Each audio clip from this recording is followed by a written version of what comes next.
మెడలో రుద్రాక్షమాల ఇంట్లో పెట్టుకుంటున్నారు, చెప్పులు బయటిప్పుతున్నారు. దేని స్థానం దానిది. అంతేగాని మంత్రభాగం కన్నా బ్రహ్మస్థానం కన్నా వీడియో గొప్పది కాదు. దేనికి ఇచ్చేది దానికి ఇవ్వకపోతే మన పిల్లల జీవితాలు మనం పాడు చేసుకున్న వాళ్ళు అవుతాం.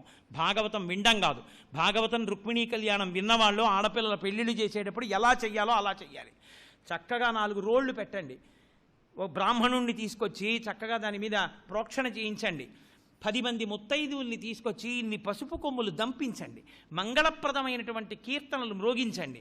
చక్కగా శివాలయానికి తీసుకెళ్ళండి, పార్వతీదేవిని కుంకుమార్చన చేయించండి.